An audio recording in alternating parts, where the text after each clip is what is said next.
Pensez comme cela et les femmes vous courront après. 5 règles machiavéliques de l'attraction. Avez-vous déjà eu l'impression que, malgré tous vos efforts, vous restez invisible, que vos efforts, vos mots, vos gestes, tout passe inaperçu, comme si vous criez dans une pièce vide, où l'écho ne répond jamais? Cette douleur subtile, presque imperceptible, est le silence de l'homme qui désire, par-dessus tout, être vu, non pas pour manipuler les regards, non pas pour plaire aux foules, mais simplement pour exister, pour que son essence soit reconnue par l'autre. Sénèque nous enseigne que le vrai pouvoir ne réside pas à la surface. Il n'est pas dans le masque brillant ou le geste calculé. Le pouvoir, celui qui demeure même lorsque tout autour rugit et s'effondre, naît dans l'âme qui se maîtrise, qui se connaît, qui ne se laisse pas ébranler par le vent des opinions d'autrui. C'est un feu invisible, silencieux, qui réchauffe sans avoir besoin de se montrer pour exister. Épictète complète cette vision en disant que la vraie liberté est un état interne et non un prix accordé par le monde extérieur. Ce ne sont pas les choses qui nous troublent, mais l'opinion que nous avons sur elles. Cette phrase résonne comme une ante dans la mer agitée de la vie, car tant que nous ne contrôlons pas nos pensées, nous sommes comme un bateau à la dérive, vulnérables à chaque vague, à chaque tempête émotionnelle. Comprendre que l'attraction authentique naît de l'authenticité interne, c'est abandonner la farce d'être quelqu'un que nous ne sommes pas. C'est réaliser que ce qui captive vraiment le regard et le désir, ce n'est pas le jeu, ce n'est pas l'artifice, c'est la vérité qui palpite en silence, c'est l'intégrité qui reste ferme face au chaos. L'attraction qui compte ne crie pas, ne s'impose pas, elle existe simplement, comme la pierre qui, jetée dans le lac, ne cherche pas les vagues, mais crée des cercles qui se propagent sans effort, touchant loin. Permettez-vous alors ce voyage intérieur, pour écouter ce qui se trouve au-delà du bruit, pour sentir ce que le corps garde en secret, pour trouver dans le silence la force qui n'a pas besoin d'être exposée, mais qui transforme. Parce que, au fond, être vu, c'est moins ce que nous montrons que ce que nous sommes quand personne ne regarde. Et c'est là, exactement là, que commence la vraie attraction. Être fort ne signifie pas fermer les portes à ce que l'on ressent. Au contraire, la vraie force émotionnelle réside dans le fait d'accepter les émotions et non de les nier. Il y a un pouvoir silencieux dans la vulnérabilité, une présence qui naît de l'équilibre entre ressentir et ne pas être dominé par ce que l'on ressent. Sénèque nous rappelle que ce n'est pas la tempête qui nous noie, mais le manque de calme à l'intérieur. Cette image met en lumière la lutte interne que beaucoup mènent, le tourbillon de sentiments qui menace de nous faire tomber, mais qui peut être affronté avec sérénité, et non avec une résistance aveugle. La tempête, aussi violente soit-elle, n'a de force que si nous lui permettons de nous dominer de l'intérieur. Imaginez le son du cœur qui bat dans l'obscurité de la pièce, un rythme constant qui persiste même lorsque tout autour semble s'effondrer. Ce battement est la présence magnétique qui naît lorsque l'homme accepte sa vulnérabilité comme faisant partie de sa force et non comme une faiblesse. Se permettre de ressentir sans peur ni honte crée un champ invisible qui attire non par le bruit, mais par l'écho profond de l'authenticité. L'armure qui rejette l'émotion est une prison invisible. Elle maintient l'homme loin de son propre centre, loin de l'intégrité qui génère un vrai magnétisme. La force silencieuse ne s'impose pas, elle n'a pas besoin de crier. Elle est comme le fer qui, même modelé par la forge, maintient son essence, ferme et résistant, capable de couper ce qui est superficiel et de toucher ce qui compte vraiment. C'est dans cette acceptation que réside la sagesse stoïcienne appliquée à l'attraction. Ne pas être écrasé par les émotions, mais les accueillir avec calme et respect. Ainsi, votre présence devient une ancre pour ceux qui vous entourent, pas une tempête à éviter. Cette vulnérabilité ne vous diminue pas, elle amplifie le pouvoir d'être, d'exister entier, et pour cette raison même, d'être irrésistible. La nécessité de contrôler chaque pas, chaque réaction, peut devenir une prison invisible, un effort épuisant qui consomme l'énergie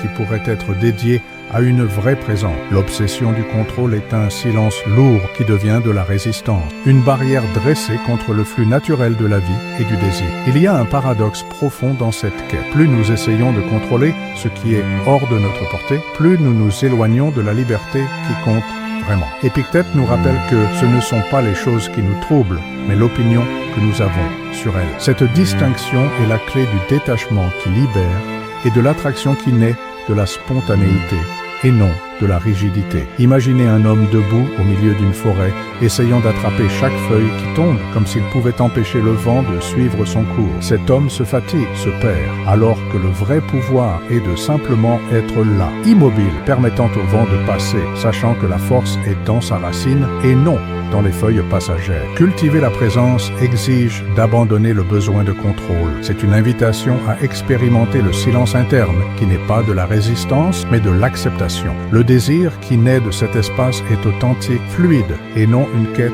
désespérée d'approbation ou de résultats. C'est le flux naturel de la vie, où l'homme qui reste ferme et serein attire sans effort, comme la montagne qui appelle le fleuve à la contourner, et non la force qui essaie de le dominer. Cette liberté intérieure est la vraie conquête, la règle machiavélique que peu connaissent. Renoncer au contrôle externe pour conquérir l'autonomie interne. Dans ce mouvement, l'attraction cesse d'être un jeu et se transforme en une expression sincère de ce que nous sommes, dans sa forme la plus puissante et silencieuse. Les jours où le doute et la solitude semblent dresser un mur invisible autour de soi, retrouver son propre acte devient un acte de résistance silencieuse. Au milieu du chaos émotionnel, il existe un rituel simple et profond qui peut être le refuge nécessaire pour restaurer la clarté intérieure. Écrire les petites vérités internes, ce que le corps ressent, ce que l'esprit peut contrôler et ce qui doit être laissé partir. C'est comme tracer une carte pour un voyage au centre de soi-même.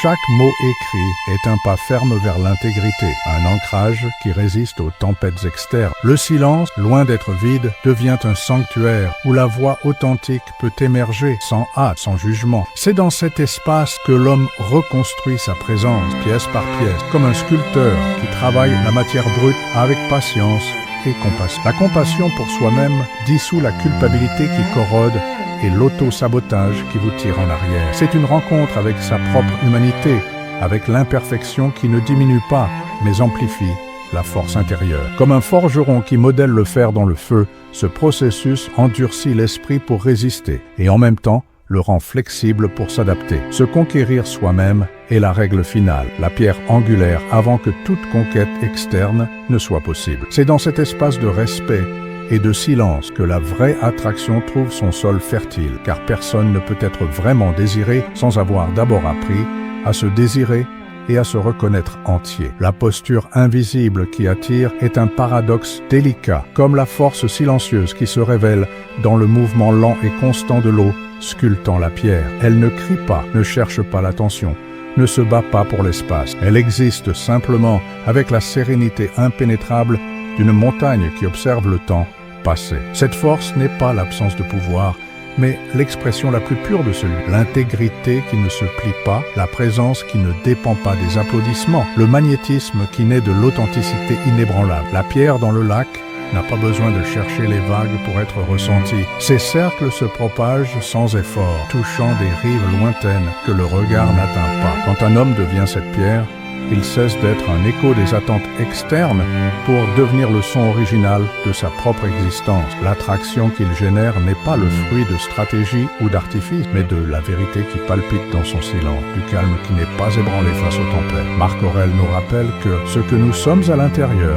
se révèle inévitablement à l'extérieur, même quand nous ne le voulons pas. C'est la loi immuable qui gouverne l'attraction authentique. Peu importe combien on essaie de la cacher ou de la déguiser, l'intérieur se manifeste à l'extérieur comme le feu qui ne peut pas rester piégé, sans brûler. Être cette présence, c'est accepter que le vrai désir ne naît pas du jeu, mais de la rencontre sincère avec sa propre essence. Et c'est dans cette rencontre, dans ce paradoxe de la force silencieuse, que les femmes et la vie commencent à courir après, non pas pour ce qui est montré, mais pour ce qui reste ferme et vrai, même dans l'invisible. L'attraction qui compte vraiment n'est pas celle que l'on poursuit frénétiquement, comme un animal blessé derrière sa proie, mais celle qui fleurit du respect de soi et de l'intégrité interne. Elle ne crie pas et n'implore pas, ne se plie pas et ne se cache pas. Elle existe simplement, comme la vertu que Sénèque a déclaré être la seule richesse qu'aucun vent ne peut emporter.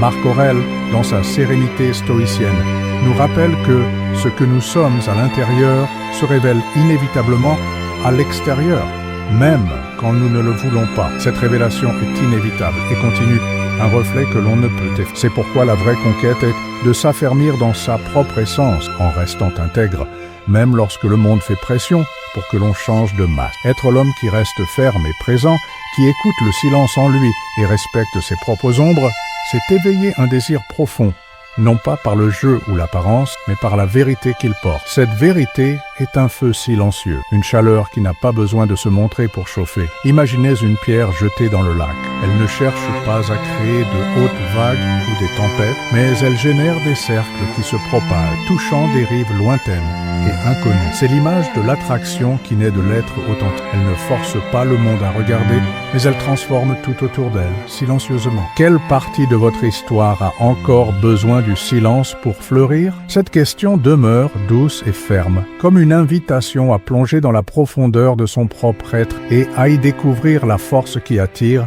non par l'imposition, mais par une présence vraie et immuable. Avant que le silence ne se referme, avant que la nuit ne s'étende entièrement, il y a un instant, une longue et profonde respiration, où nous pouvons trouver une pratique simple et puissante, le journal des petites vérités internes. Dans cet espace où les mots deviennent des ponts vers l'intérieur, vous pouvez noter ce que vous ressentez aujourd'hui, ce qui est sous votre contrôle et ce qui doit être laissé partir. C'est un exercice d'honnêteté silencieuse, où chaque phrase est un pas pour retrouver son propre acte, comme un voyageur qui marque son chemin sur des cartes invisibles pour ne pas se perdre dans l'immensité de l'inconnu. Le rituel du silence, loin d'être un vide, devient un sanctuaire. En lui, la voix authentique ressurgit, non pas hâtive, non pas forcée, mais présente et ferme, se reconstruisant comme une forteresse d'intégrité. La compassion que vous vous accordez dissout les ombres de la culpabilité, adoucit les coupures de l'autosabotage et ouvre un espace pour que la force grandisse sans hâte. Cette conquête interne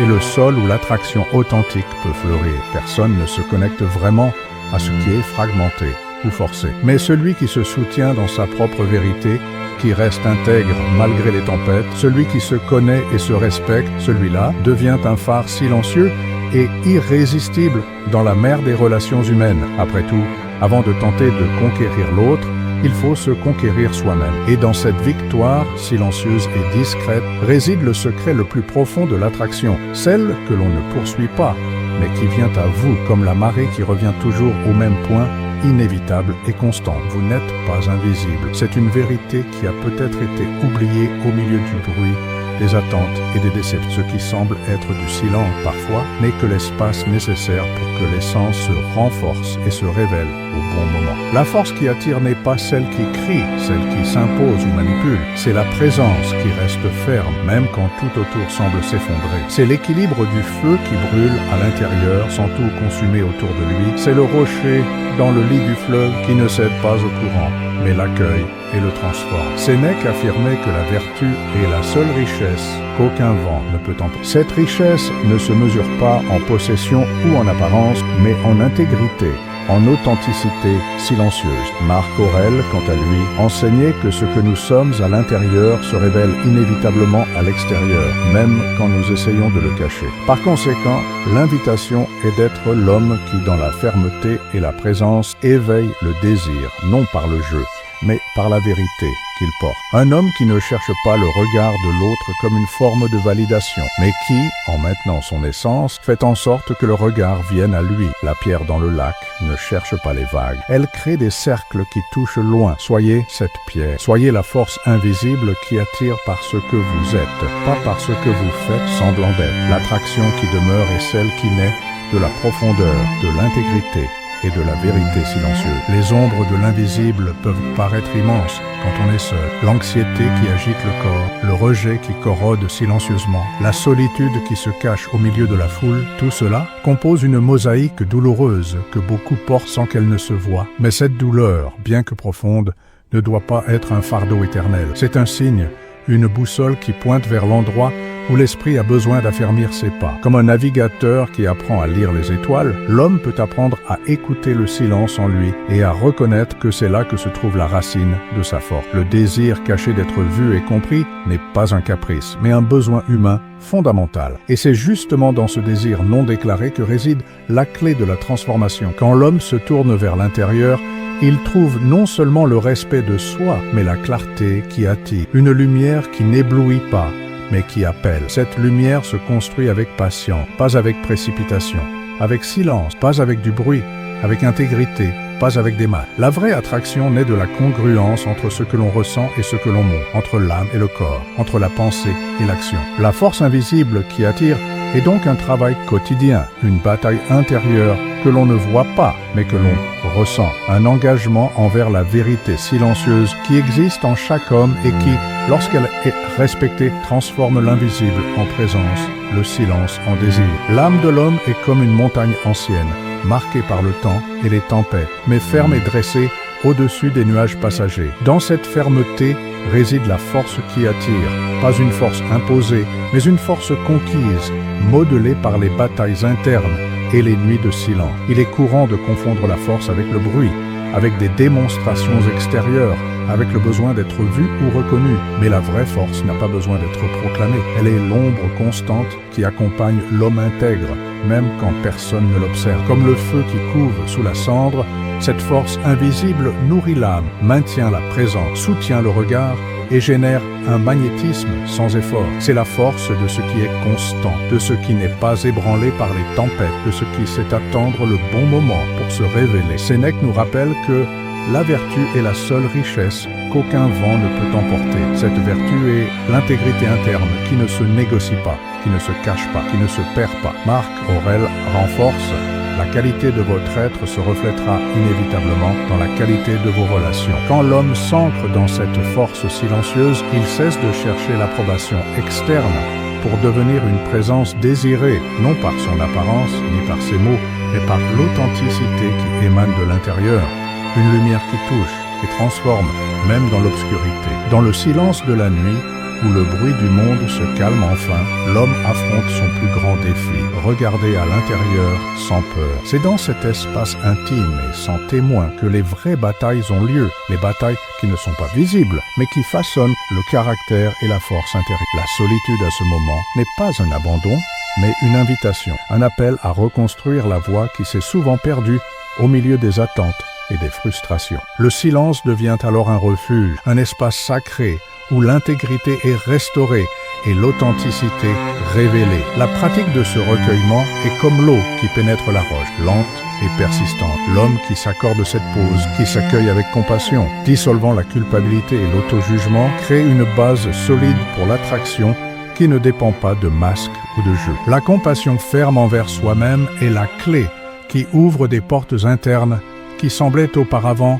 verrouillée. Elle transforme ce qui semblait être de la faiblesse en force, ce qui semblait être une ombre en lumière. Cette rencontre avec soi est le début de la liberté qui génère du magnétisme. Le point où l'homme cesse de courir après pour être courtisé. La pierre ferme dans le lit du fleuve ne craint pas le courant, car elle sait que sa force est enracinée dans la profondeur, pas dans la surface. Ainsi, la présence qui attire est celle qui reste, qui résiste, qui est entière, même quand personne ne regarde. Avez-vous déjà remarqué comment le calme peut être plus puissant que le bruit? Comment une présence calme soutient plus qu'un geste pressé? C'est la force invisible qui attire, la force qui ne s'impose pas, qui n'essaie pas de contrôler ou de dominer, mais qui existe simplement et transforme. Cette présence sereine est comme un vieil arbre dont les racines profondes résistent au vent, tandis que sa cime se balance doucement. Il ne craint pas les tempêtes, car sa force n'est pas dans ce qui se voit, mais dans ce qui se ressent, dans le sol ferme